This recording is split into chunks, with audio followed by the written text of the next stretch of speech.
Di sini saya akan melakukan demonstrasi anak berkebutuhan khusus. Sebelumnya, saya akan memperkenalkan diri saya terlebih dahulu. Nama saya Ajeng Adina Maulani dengan NPM 2111080102, mahasiswa semester 3, Bimbingan Konseling Pendidikan Islam di Universitas Islam Negeri Raden Intan Lampung.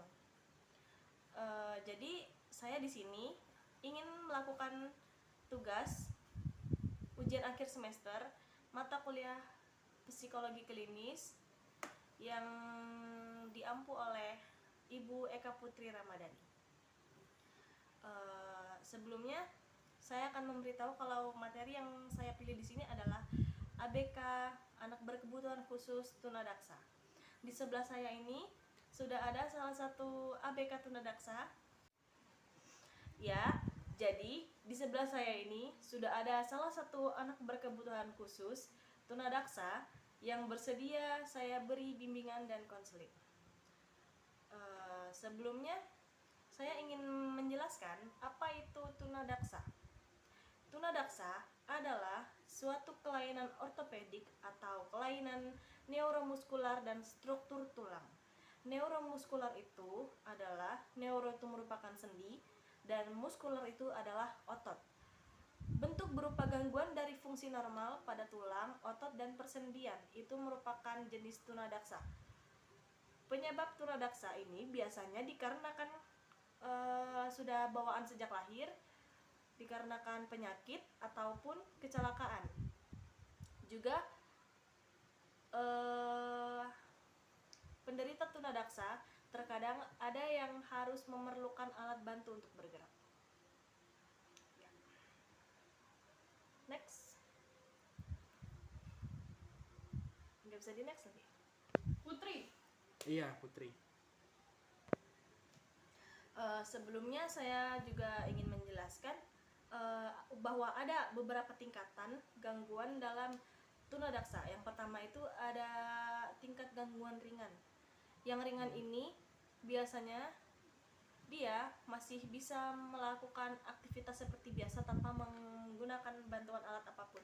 Yang kedua ada tingkatan sedang. Ini biasanya dia memiliki keterbatasan motorik dan gangguan sensor motorik, jadi dia masih kesulitan dalam menyentuh barang atau benda apapun itu. Yang ketiga, tingkat gangguan yang sangat berat. Ini merupakan keterbatasan total dalam gerakan fisik, yaitu tidak mampu mengontrol gerakan fisik. Karakteristik tunadaksa biasanya bisa dilihat dari kepribadian, emosional, sosial, intelijensi, dan fisik. Kalau dari kepribadian, tunadaksa itu memiliki rasa rendah diri seperti pada umumnya yang dimiliki oleh kaum disabilitas. Kemudian dari sudut emosional, biasanya disabilitas tunadaksa memiliki mengalami frustasi atau permasalahan emosional. Kemudian kalau dari karakteristik sosial, tunadaksa itu memiliki rasa tidak percaya diri dan keterbatasan gerak sehingga menjadi kendala dalam hubungan sosial dan komunikasi. Yang keempat itu ada karakteristik intelijensi. Pada karakteristik ini tidak ada korelasi antara intelijensi dengan disabilitas tunadaksa yang dialami. Yang terakhir ada karakteristik fisik, yaitu ada potensi gangguan lain yang menyertai seperti sakit gigi, berkurangnya pendengaran, penglihatan, dan gangguan bicara.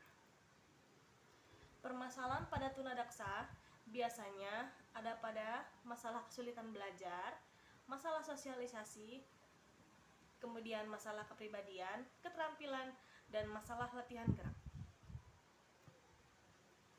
Kemudian berdasarkan tingkat keparahan yang dialami, beliau ini termasuk golongan ringan, betul? Kenapa? Karena dia masih bisa melakukan aktivitas sehari-hari tanpa menggunakan bantuan alat apapun, dan itu termasuk golongan ringan ya. Yang kedua tuh ada golongan sedang. Kalau golongan sedang itu dia masih membutuhkan latihan khusus atau treatment untuk bisa bicara, berjalan, dan mengurus dirinya sendiri. Kemudian Ada juga golongan berat, adalah individu tunadaksa yang memiliki cerebral palsy. Kemudian, apa sih layanan bimbingan konseling yang bisa kita berikan untuk anak berkebutuhan khusus tunadaksa ini? Jadi, ada 5 layanan yang bisa kita berikan dalam anak berkebutuhan khusus tunadaksa ini. Yang pertama itu ada layanan informasi, yang kedua layanan konseling individual, yang ketiga layanan konseling kelompok, yang keempat layanan bimbingan kelompok, dan yang terakhir layanan penempatan dan penyaluran. Yang pertama, layanan informasi.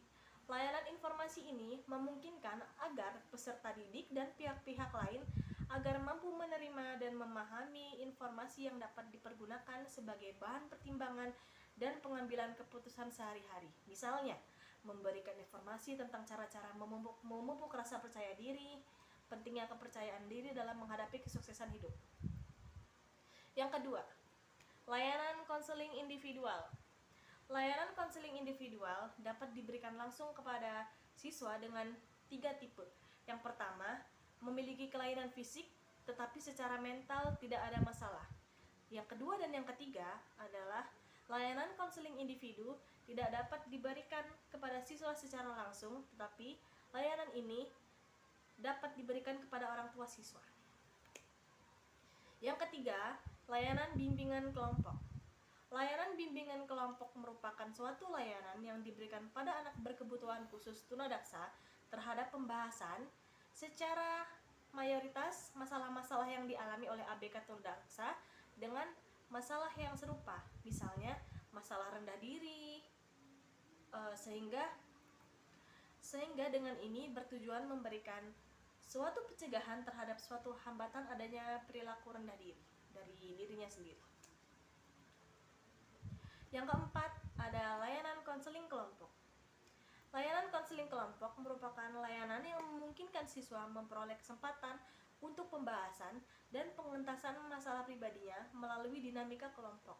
Dengan tujuan, siswa tunadaksa dapat memperoleh kesempatan untuk pembahasan dan pergentasan permasalahan pribadi melalui dinamika kelompok. Yang terakhir, ada layanan penempatan dan penyaluran. Di layanan ini dilakukan oleh guru bimbingan konseling dengan melakukan identifikasi terkait yaitu kelemahan dan potensi anak tunadaksa. Dengan mengetahui hal tersebut, guru BK dapat melakukan kegiatan penempatan dan penyaluran minat dan bakat yang dimilikinya. Jadi, itu saja demonstrasi yang bisa saya sampaikan pada hari ini. Mudah-mudahan klien di sebelah saya dapat terbantu ya. Setelah ini, terima kasih sudah menonton video saya. Mohon maaf apabila banyak kesalahan kata dalam penyampaian saya, dan kepada Allah saya mohon ampun. Saya akhiri, wabillahi taufiq wal hidayah. Wassalamualaikum warahmatullahi wabarakatuh.